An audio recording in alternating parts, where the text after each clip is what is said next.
Welcome to the deep dive. So today we're tackling something I think everyone deals with. Absolutely. How do you hit that reset button, when you're just moving at 1,000 miles an hour? With all that having to block out an entire hour of your day for it. Exactly. So we took this huge stack of sources, all focused on really high stress environments, healthcare, commuting, that kind of thing, and we've tried to boil it all down. Our mission was to pull out the quick, practical strategies. We're talking about finding calm, not in a long meditation session, but in the tiny pockets of time you already have.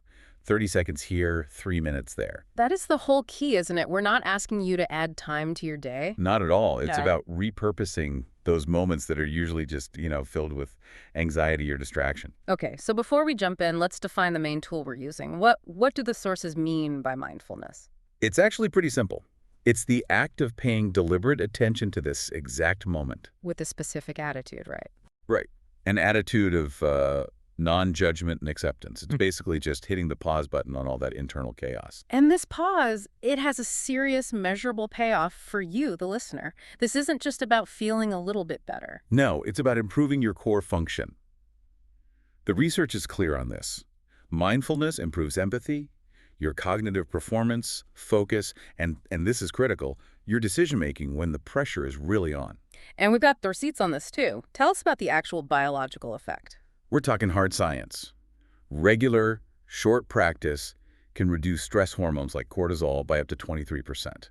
Wait, 23%? 23%. So the actual physical chemistry of stress in your body is being actively lowered. That's massive. And it makes you sharper, right? Absolutely. If you're stuck in traffic, for example, just doing some of these micro practices during your commute can improve your attention span by nearly 15%. So this isn't just wellness, it's performance enhancement. Right. Okay, so everything we're covering today is 5 minutes or less. And to help us navigate all this, we're going to use a simple framework that kept coming up in the sources, the 5 R's of stress management. Right. Recognize, reframe, release, relax, and reflect. We'll use those R's to structure the conversation and give you a kind of mental map for how to use these techniques. Great. So let's start with immediate action, the quick reset toolkit. These are for when you immediately recognize stress and need to release it fast. And it starts with the most basic thing we've got. It always starts with the breath. So lead us through it. The simple foundational breathing you can do literally anywhere. Okay, so the basic technique is just to gently deepen your inhale and consciously lengthen your exhale. You want to breathe down into your diaphragm, not just, a shallow chest breath. And a simple 3-second in, 3-second out is a good start. A great start. Yeah. But the real insight from the sources is the power of the extended exhale. Okay, this is where it gets really interesting. Why is the exhale the ultimate hack here? Because your exhale actively stimulates the parasympathetic nervous system. Which is the body's built-in calming system. It's your internal emergency brake, exactly. When you make the exhale longer than the inhale, you are sending a direct signal to your brain that says, the danger is over.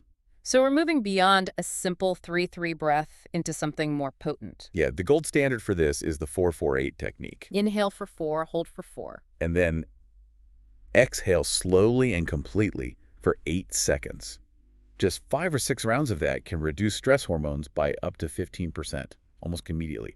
It's biohacking through breath. That 8-second exhale sounds like it might be hard to do subtly, if you're walking into a chaotic meeting. That's a great question. And perfection isn't the goal here. Consistency is.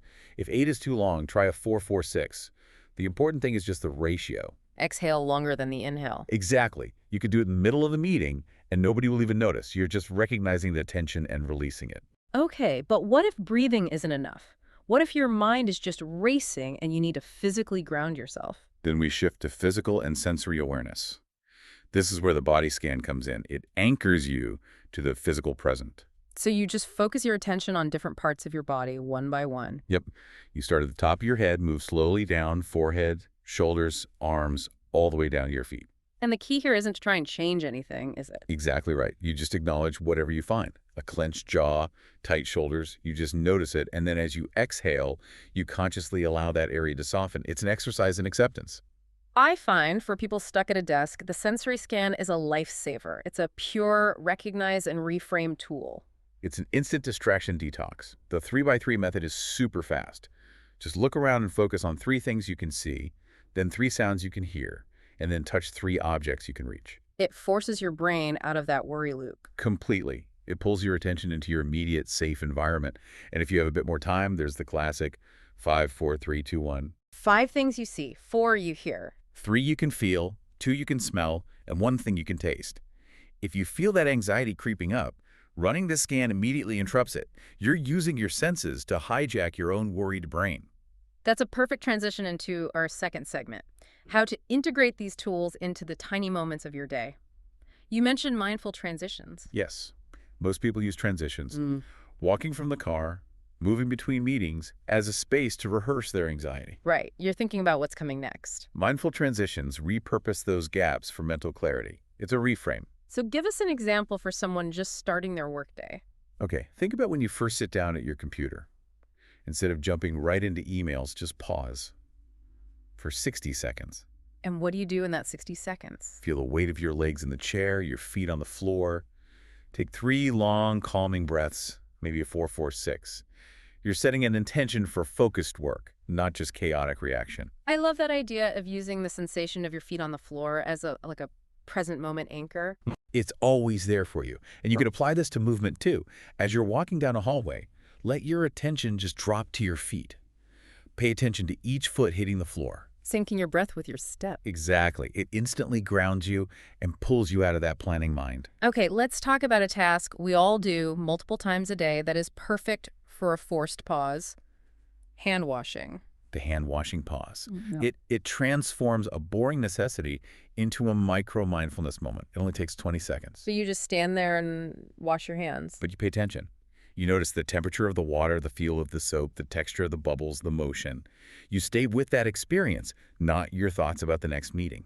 Then you finish with 1 clearing breath. Pause over. And this kind of intentional presence, it translates directly into how we interact with other people. Absolutely.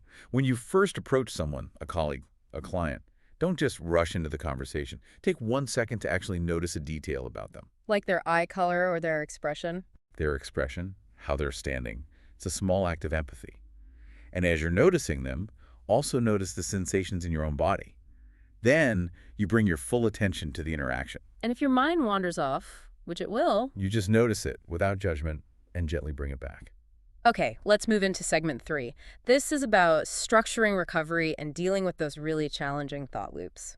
This is where we get into the reflect and relax part of the 5 Rs. Right. So what do you do when you've clocked out, but your brain is still mentally rehearsing stressful work situations? How do you build that boundary? A critical tool for this is thought labeling. It creates psychological distance. When that stressful thought pops into your mind, you label it. You don't engage with it. You don't engage. You just say planning or worrying or remembering. So if I suddenly remember an email I forgot to send, instead of spiraling, I just internally say remembering. Precisely. You acknowledge it without getting sucked into the emotion. You're observing the thought, not being the thought. And this feeds right into mental decluttering. Which is key for that work-to-home transition. It's a visualization technique. As you're leaving work, you visualize placing each of those labeled thoughts, those unfinished tasks, into a mental container. Like a filing cabinet. A filing cabinet, a box, whatever works for you. A box that you will reopen tomorrow. You are consciously telling your brain that work is over for today. That sounds incredibly powerful. What about in the middle of the day when you just notice yourself getting physically tense or overwhelmed? That's where you practice emotional regulation with compassion. When you notice that tension, a tight chest, a feeling of frustration, don't criticize yourself for it. So don't think, I shouldn't be feeling this way. No, you do the opposite. You validate it. You say to yourself, it's understandable that I feel this way, given the pressure. And placing a hand on your heart and taking a deep breath can physically reinforce that validation. So if we pull back to the bigger picture of recovery, the sources are really clear about establishing a routine to signal relax to the body. And that routine doesn't have to be complicated at all. It can be as simple as changing out of your work clothes the minute you get home, or lighting a scented candle. It's an olfactory cue to your brain that the stressful part of the day is done. And what about physical activity? Gentle movement is a massive stress solvent. A leisurely walk, some stretching. We have data showing that among high-stress professionals, like nurses, a greater number of steps walked correlates directly with lower perceived stress. You're literally metabolizing the stress hormones. You are. And of course, the cornerstone of all recovery is sleep. which is where you get into that full relax and reflect state. You have to set up your environment. Cool, dark, quiet. And establish a non-negotiable bedtime routine. Reading, calming music. But the big one, the one everyone struggles with, is screens. You have to avoid them for at least an hour before bed. At least an hour. Let's be clear about why. That blue light actively stops your brain from producing melatonin. Melatonin being the chemical that tells your body it's time to sleep. Right, so you're basically telling your brain, wake up, right when you want it to be winding down. And if your mind is still racing, even in a perfect dark room, Use a clearing technique. You can either journal, just dump all the day's worries onto paper, or try progressive muscle relaxation. tensing and releasing different muscle groups. Yes, it's fantastic for releasing that stored physical stress right before you fall asleep. Okay, now for segment 4, we are diving into the specialized stuff, the advanced breath work. If you've been practicing your 4-4-8 and you want to go to the next level. Yes, think of this as level 2. These are pranayama techniques for highly targeted relief. For instance, you hit that 3 p.m. slump and you need an instant jolt of energy. Instead of a third cup of coffee. Exactly. This calls for invigorating breathwork. And that's the one called the skull shining breath. It sounds pretty intense. It's Kapalabhati, and it is intense. It involves sharp, forceful exhales with passive inhales. It's meant to clear mental fog, boost oxygen, and just snap you out of fatigue. It really is like a natural espresso shot. So you wouldn't use that if you're already feeling agitated. Absolutely not. For agitation or emotional overload, you want the opposite. You need cooling breath work. Okay, so what does that look like? If you feel overheated or angry after a tense interaction, you can use Shitali Pranayama, where you inhale through a curled tongue, or Shitkari, where you inhale through clenched teeth. Both techniques literally feel cool on the tongue and have an immediate calming effect. And finally, for bringing everything back to center. For that, reflect and winding down part of the day. For that, we have Ujjayi breath, often called ocean breath. I've heard of this one. You constrict your throat slightly. A tiny bit, yeah. You breathe through your nose, and it creates this soft, audible sound like ocean waves. That sound becomes an anchor for your focus. It's incredibly tranquil and great for winding down before sleep. And the final technique for just balancing everything out. That would be Nadi Shodhana, or alternate nostril breathing. You alternate blocking one nostril at a time as you breathe. It's used to balance the two hemispheres of the brain, and it's superb for reducing anxiety. It requires so much focus that it's just impossible to worry while you're doing it. So we've covered this entire toolkit, all structured around the 5 R's. We have tools for crisis, tools for recovery. Which brings us to the most important question for you, the listener. Why should you invest even just 5 minutes a day in this? Because the cumulative effect is transformative. Exactly. It doesn't just treat stress. It builds resilience. It prevents that stress from accumulating in the first place. You just have to think about the time you normally consider wasted. That daily commute. The average American spends, 54 minutes a day commuting? That time is pure gold for repurposing. Our sources show commuters who practice these techniques saw a 27% decrease in their perceived stress. 27%. That's a huge drop. And here's the amazing ripple effect.